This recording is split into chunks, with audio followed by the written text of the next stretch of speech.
It's now my pleasure to introduce Associate Professor James Beattie. James is a historian of environment, science and gardens. He's a prolific researcher, writer and publisher, and is currently employed as an academic at Victoria University here in Wellington. His work is focused on exploring cross-cultural dimensions of environmental knowledge, plants, climate change and conservation. James is the co-editor of the recently published New China Eyewitness. Given his interest in Chinese culture and art, it should come as no surprise that James is also Honorary Curator of the Dunedin Chinese Garden. Those of you going with Lynne Walker on her 2-week tour at the end of this conference will actually visit the Dunedin Chinese Garden. While Chinese formal gardens have a fascination of their own, Chinese gardeners have been an influence on all our lives and of our forebears. So please welcome James as he inveigles you into this interesting topic. Thanks, John.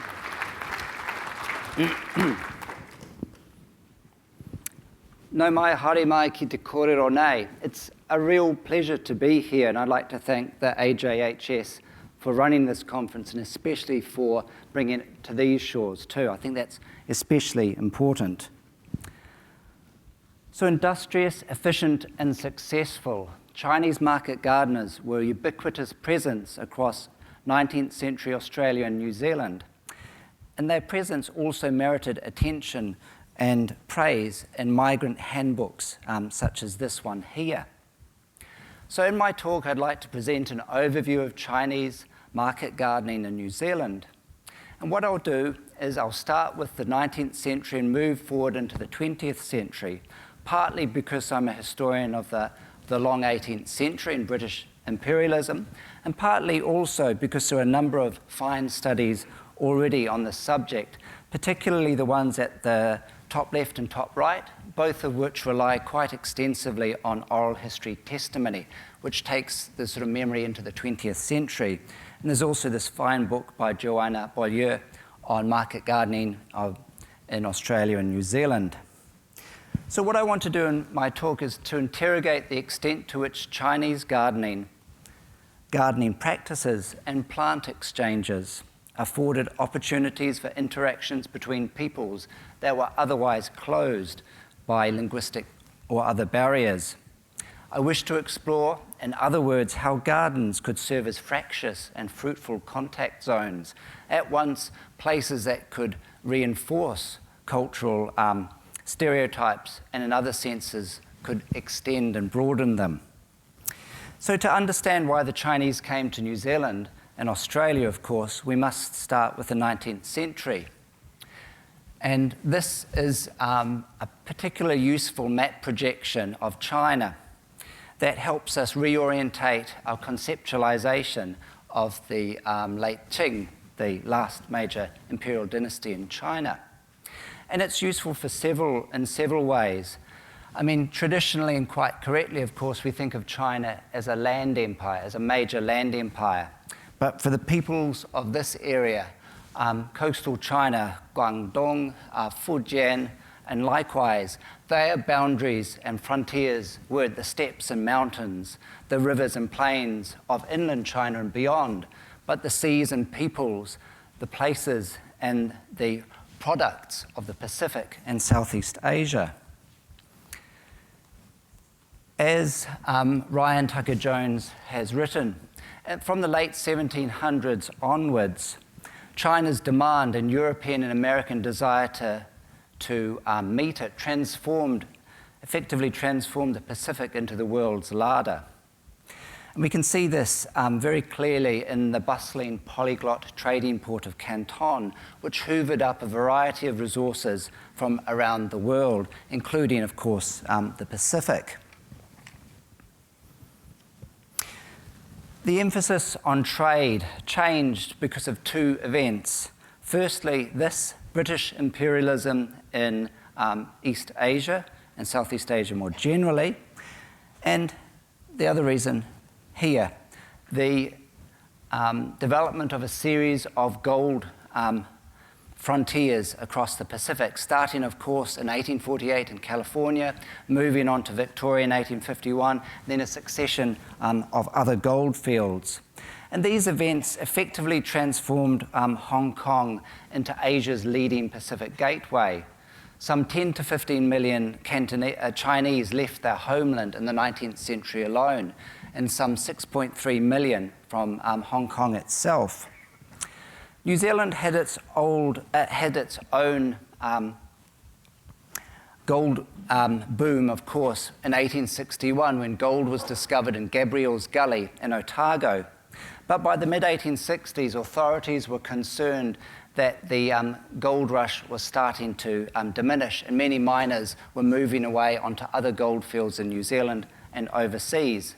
So it was with those concerns in mind that the Otago Chamber of Commerce began to pressure the Otago provincial government, and eventually it went on to extend an invitation to the Chinese in Australia to work its gold fields. The Chinese, of course, were guaranteed equality before the law. They were provided with interpreters in court. They were also provided with 1 to 2 Chinese-speaking constables in this period. A contrast, of course, to the experience of the Chinese on the Californian gold fields, or also in Australia. As we can see here with this diagram on the left, the majority of Chinese in the 19th century lived in Victoria, and to a lesser extent, of course, in New South Wales. And the Chinese who initially came to New Zealand were from the 4 counties area here, or the 4 districts, you'll see it written. And this was because that was where the Chinese miners in Australia came from that were invited over to Dunedin, to Otago. And then later on, we get the domination of this area here, the 3 districts. So as we can see here, the kind of landscape of central Otago, which I understand many of you will be seeing on the forthcoming garden tour. And Chinese, by and large, were in the minority of the overall mining population. But as we can see, they nonetheless formed a significant portion of it. And on some gold fields, they were in the majority.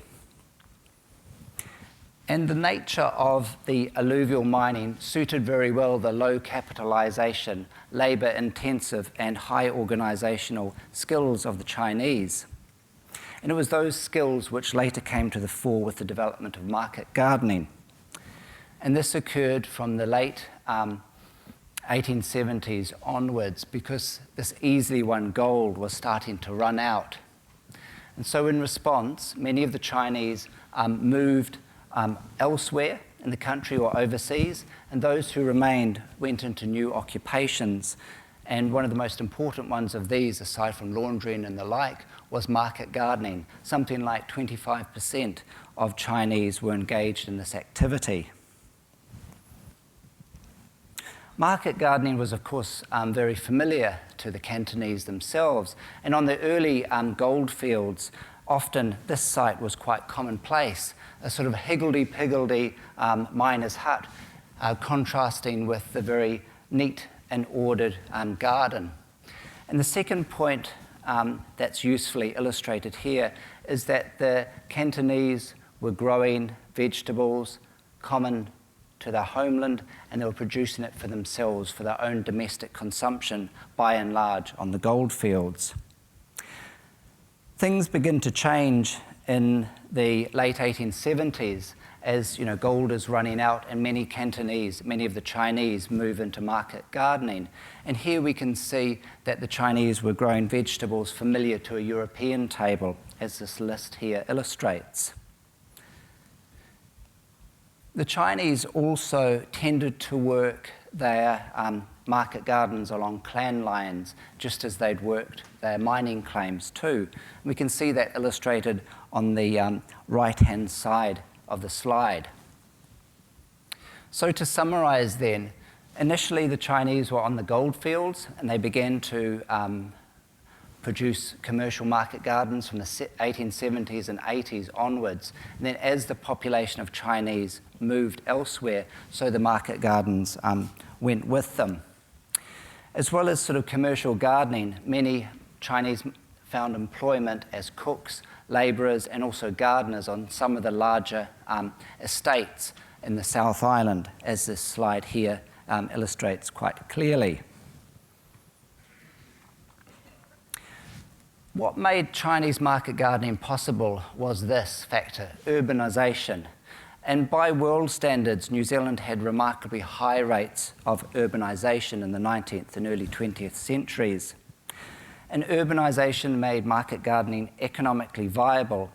As well as this, the fact was that many of New Zealand's larger settlements, as Wellington, were close to major ports, so this created another economic opportunity for many of these Chinese market gardeners. What we see happening in the 20th century is a general northward migration of the Chinese to the North Island. So if you like, if the 19th century was a century where the South Island was an economic and political powerhouse, the 20th century well and truly belonged to the North Island. And so the Chinese move into these urban areas, as we can see indicated on this slide here. So just how important were the Chinese to the local economy and to the food production? Well, in short, they were absolutely vital. And we can see the same sentiment expressed in two very different ways in the quotations above. So the Chinese were vital for urban food production in the late 19th century and beyond. And I'll give you an example here of the kind of enterprises they're engaged in. In Dunedin, of the 110 market gardeners, Chinese market gardeners, 80 worked in this area here, an area of peri-urban settlement in South Dunedin, known as the Flat. Not only did they supply Dunedin's population, but also the proximity of Dunedin's deep water port of Port Chalmers meant they were able to sell their produce to many of the larger shipping companies too. So I mentioned the northward spread of market gardens. And to illustrate that, I'd like to talk about this individual here, Chan Da-chi, who between the 1880s and the 1920s began on a modest scale and by the end employed as many as 300 Chinese market gardeners. And he invested in a number of different enterprises in and around the Auckland area, which I'll talk about in just a moment. But the date is important. 1881 marks the first year in which the racially exclusionary policies, the poll tax acts, are enacted in New Zealand. And the sort of first generation of scholars to look at the Chinese emphasized two things. One, the separateness of Chinese from the mainstream European culture. And secondly, they stressed the impact of these racially exclusionary policies and racism on the Chinese. And these were undoubtedly important factors. But if we look at Chinese market gardening, as elsewhere, the colonial record reveals a much richer, a much fuller history of the involvement and interactions of the Chinese with other groups. Chan Da-chi was also significant in that in the 20th century, many of the Chinese came to rely on technology such as this, the trucks, as well as railways, which enabled them to move further and further out from the cities so they could ship their produce in, so they could bring their produce in. And so the Chinese, of course, were very familiar with gardening. They brought that extensive experience of gardening in South China with them to New Zealand, very often modified by prior experience in California or in the Victorian goldfields. So it was these small-sized landholdings in South China, coupled with high population densities, that made Cantonese gardeners experts at raising large harvests from very small areas. And we can see this sort of sentiment that the Chinese miners were expressing when they encountered the very different climate and environment and soils of central Otago, a tropical climate to almost a sort of semi-desert.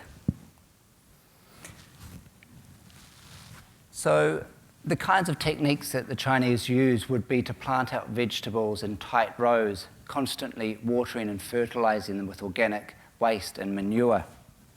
And these kinds of techniques in the 1870s drew widespread praise from colonial writers. So there are a series of newspaper articles extolling the virtue of Chinese market gardening techniques and urging Europeans to follow suit if they wanted to be as successful as the Cantonese.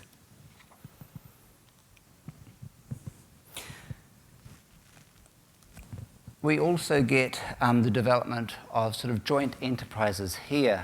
The case study I've given you, or the slide, is about tobacco growing, and of course the Chinese were very skilled at growing tobacco, it having been introduced from South America several centuries earlier. So gardens then could be sites of information exchange, as well as possibly also technology transfer. And there are records, of course, of the Chinese market gardeners using European hoes and spades and making use of European technology. One of the key areas in which the Chinese excelled in New Zealand, as in Victoria, was in the area of water race development. And in Central Otago, Chinese developed water races provided a boon to the nascent fruit growing industry there, and reflected Chinese skills at skillfully managing and controlling water. And indeed, many public and private companies in New Zealand would employ gangs of Chinese labourers to skillfully develop water races and bring them indeed many dozens of kilometres, bring it from many dozens of kilometres away.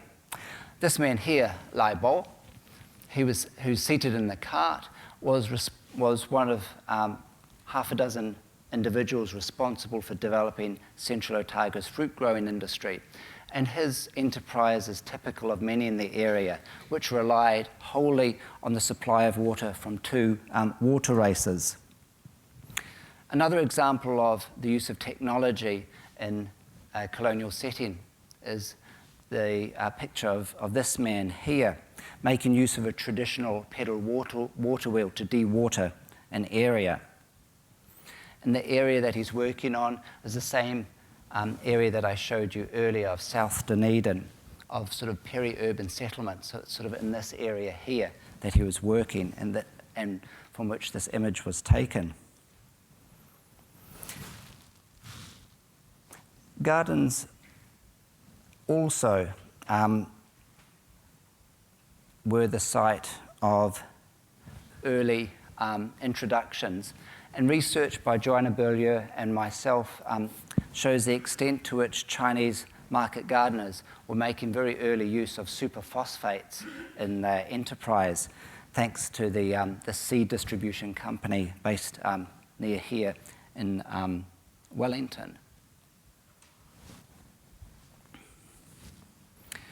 So gardens too were also the sites of the introduction of new plants which were of course vital in Chinese food traditions, and which were in important ways by which Chinese cultural practices were maintained when they were far from home. And illustrations like these and examples such as the one I quoted above abound in missionary records and other sources of the time.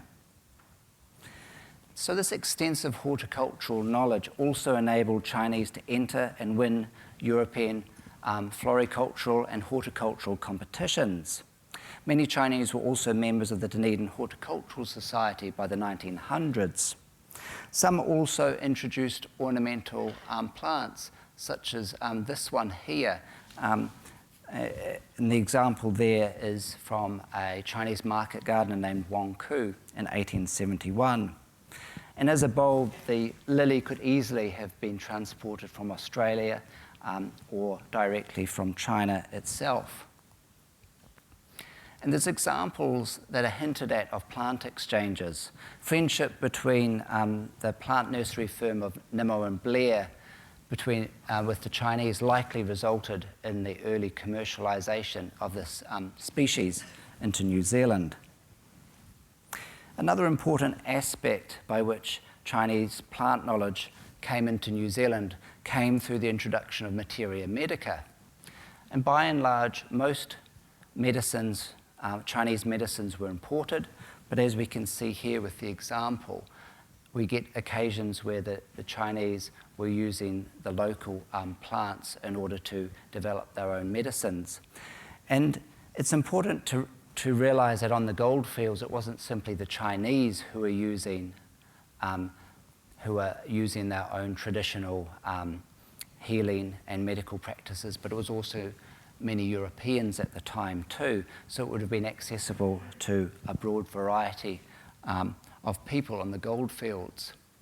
One of the most fascinating areas, and I've only really just started to look at this, is the surviving texts from the period. I mean, this book here ostensibly deals with acupuncture, but in reality there is a series of mnemonics, a series of rhyming couplets, if you like, that talk about materia medica. And we know from the book plate that it belonged to a Chinese man here. And this is, I don't speak Cantonese, but a transliteration could well be this. This is in Pinyin, Mandarin Chinese. So gardening success across the late 19th and early 20th centuries increased interactions between the Chinese and other groups of people, both for good as well as for ill. There's extensive examples of Chinese market gardeners employing Europeans, as well as by the 20th century employing female Māori in the gardens in the north. But as I mentioned too, there's a growth in racism in this period. The poll tax measure of 1881 is just one indication of this growing scientific racism, whereby nationalism, white nationalism, was very often defined against groups such as the Chinese. And many of this period, there's a focus on Chinese market gardening.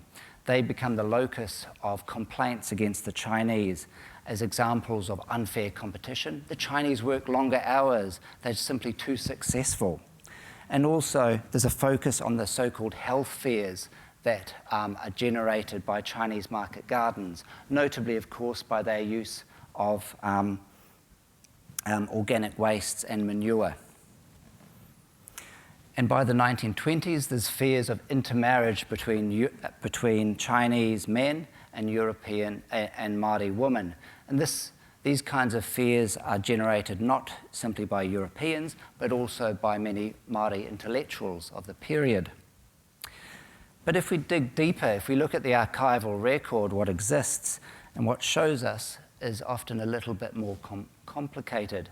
We have health officials and doctors, members of the public, calling out the scientific racism against the Chinese as just that, often led by rival European market gardeners and the like. What we see also is compromises such as this one. In response to complaints about the smell generated by market gardening activities, there's an attempt to banish market gardens from the city. In response to protests, a compromise is reached whereby the Chinese use stable manure in winter and superphosphates in summer. It doesn't generate the smell nor the flies in the summer months. In the 20th century, of course, we get the development of the modern sanitary city. It's a very piecemeal affair, as any of you know, your Australian history too. We also get a set of bylaws banning animals from the city, so this reduces the easy access that the Chinese market gardeners have to manure. Secondly, also we have the mechanisation of transport and fewer animals being kept in cities, which again lessens the access to this kind of manure. And finally, we get the expansion of cities, the rise of prices of many of the land, and so many of the Chinese market gardeners move out. So in this area here, we have them on the west coast, the Kapiti coast of the lower North Island, as well as moving into the Hutt Valley region, which is north of here, which is whichever direction that is. And I'm using this example here to sort of hammer home a point, and that is that this is Chan Da-chi and his family were extraordinarily successful market gardens at the height of legislative racism. They used the profits from market gardening to buy up shops and restaurants on Auckland's Queen Street. They bought ginger and banana plantations in Fiji, as well as poultry and pig farms in New Zealand. And I think examples such as this one serve as a useful way of questioning some of the received wisdom about the integration or otherwise of Chinese and colonial society. So as hopefully has been clear, my argument is that gardens were more than simply sites of growing food. They were places that generated and reinforced culture, centres of identity, very often within an otherwise alien landscape, but also sites which encouraged cultural interaction. This can be seen in many instances, for example, in the use of garden spaces in ritual. And I've just given you 2 examples from many dozen I could have drawn upon. They provided visual evidence too, very often glimpses to Europeans of different cultural traditions. And we must also remember that the development of fruit shops was largely something that occurred in the 20th century, so that if you wanted to buy your vegetables, you'd either have to buy your vegetables from a Chinese hawker, who'd go around hawking these veggies, or you'd go to the gate and visit the Chinese market garden and interact in some way or other with the people therein. And one interesting aspect is this one, I think. 1900, it's the so-called Boxer Rebellion, the anti-foreign rebellion mainly across China. And so there's an 8-nation international force that's sent over to relieve the siege of the foreign legation in Peking, as it was then.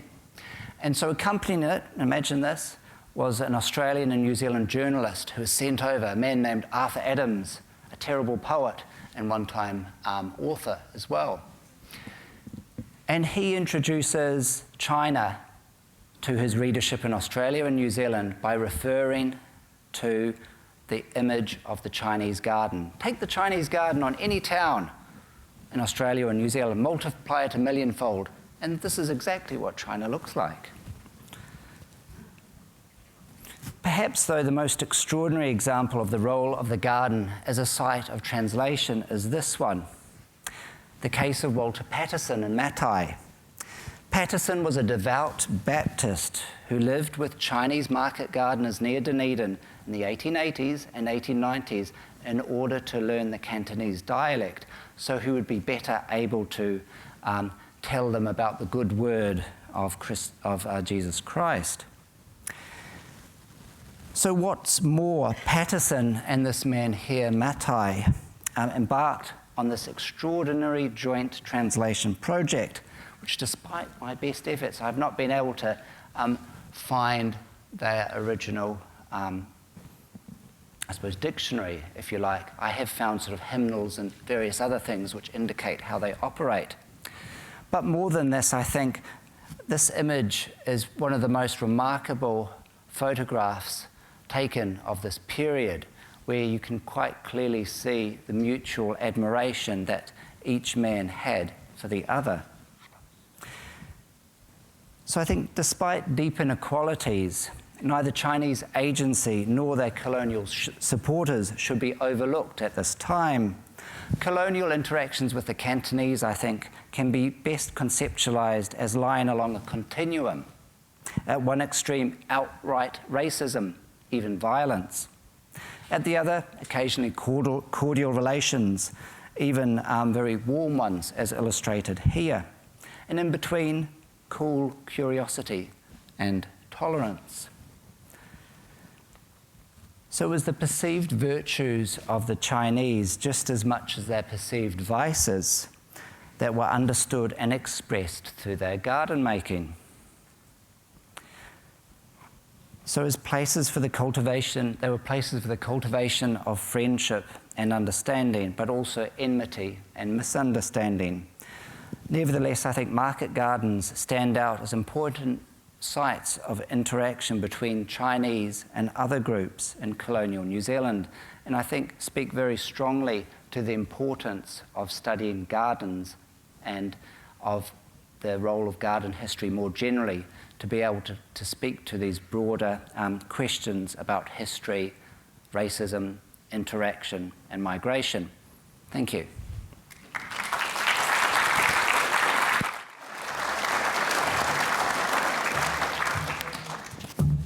Okay.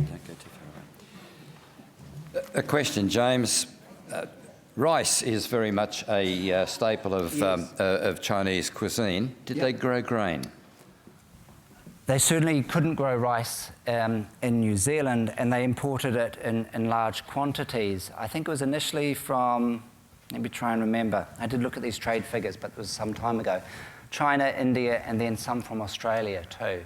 A little bit from Australia. A colleague of mine, Emily O'Gorman, who's at Wollongong, has done some research on the role of, in this case, Japanese agriculturalists or gardeners in raising rice in, I think it's in New South Wales.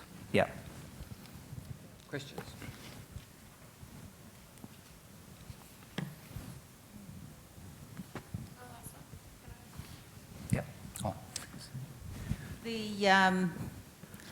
The rise of the use of the motor car Yep. would have resulted in a loss of stable waste, which is what they were using for fertilising. Yep.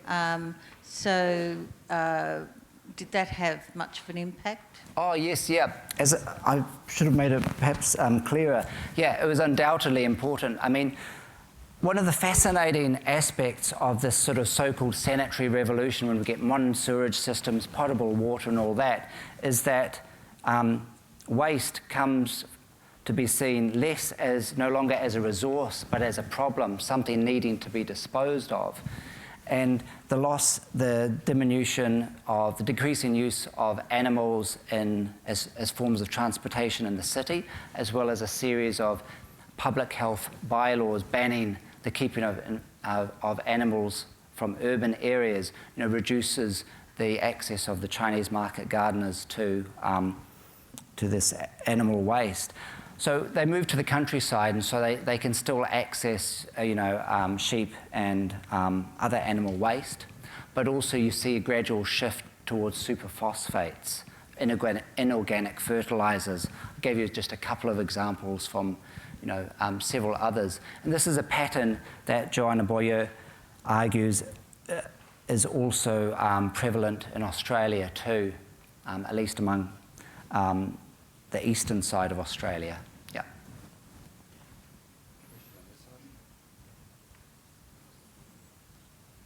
I'm interested to ask whether there is any equivalent in New Zealand history of the Australian experience of legislative discrimination against Chinese, even down to the particularisation of furniture manufactured having to be labelled that it was not made by Chinese. Yeah, undoubtedly. I mean, the sort of the Poll Tax Acts are sort of white settler colony wide, and also there's the notorious Natal Speech Act, Natal Act, whereby if you want to come into the country, you have to pass a reading test, but it didn't specify in which language.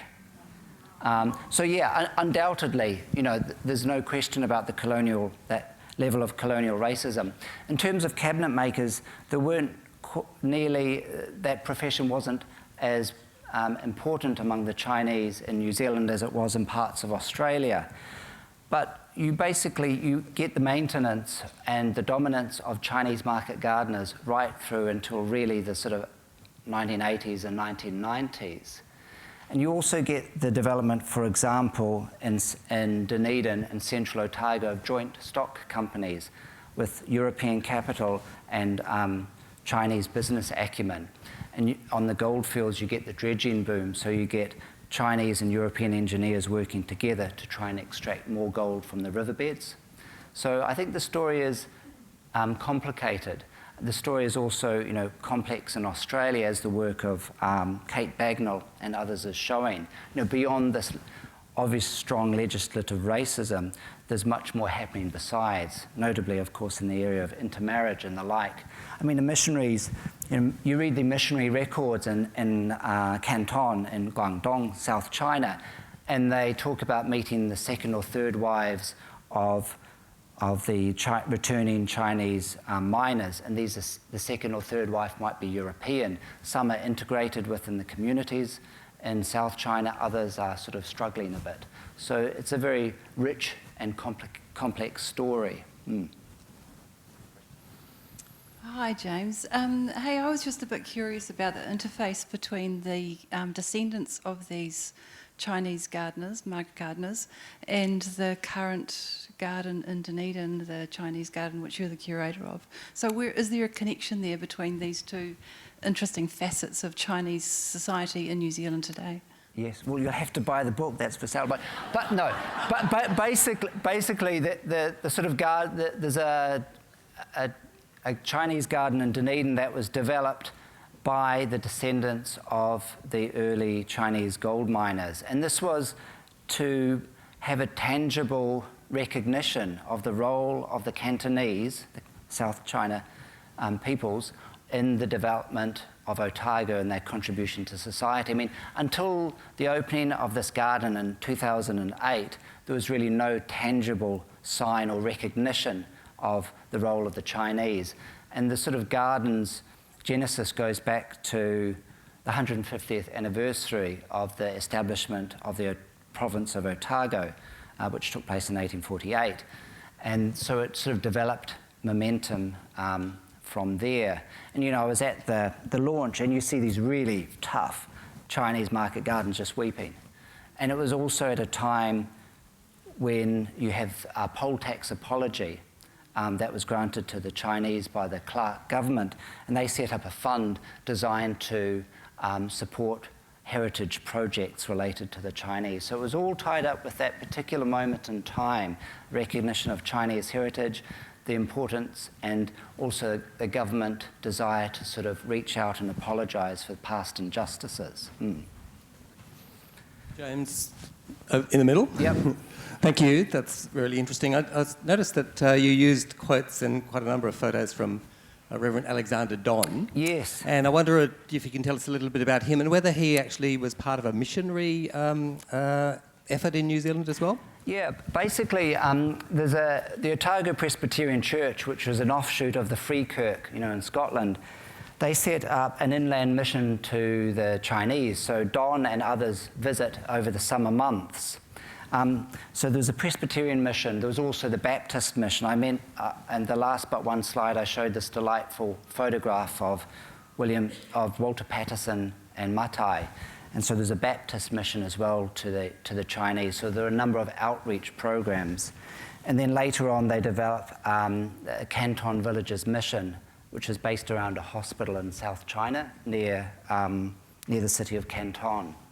And so Don is a somewhat ambiguous figure, given his relationship with the Chinese, but he has produced this extraordinary list of the Chinese, some 3,500 of them. He's a very meticulous individual. For example, reading his diaries and documents, he would describe what people were eating on the ship over. He would describe word for word what they were saying, and he makes lists of the Chinese. His transcriptions aren't always accurate, but this is a sort of a document that is very unusual, in fact unique on a world scene, so much so that the archive that I helped establish is now on the UNESCO Heritage List. But yeah, you're quite right, it's sort of a Don, and this figure is sort of vital for that information. Thank you.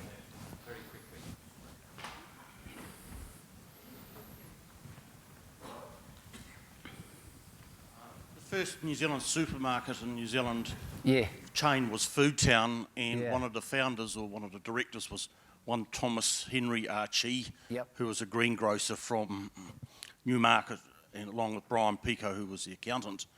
I know some of Brian's family. I've met some of Tom Archie's relations, is he a descendant of the... Yeah. Yeah, so they Yes. had that trading gene in them from day one. Yeah, exactly. Yeah. I just, off the cuff, is that it's just been 150 years since the Su Hoi family celebrated their time in Dunedin, and I grew up in Dunedin, and that photo of you showed of the man in the thing was in a book called The Golden Cobweb, and there was a beach it shot over called Su Hoi's Big Beach. They certainly knew how to work hard. Yeah, and it was a Suhoi Big Beach Company, which was a sort of hydraulic mine. Yeah, yep. Yeah, no. Yep, no, thank you. Beautifully timed. Great. It just went zero. James, thank you so much. Thank you.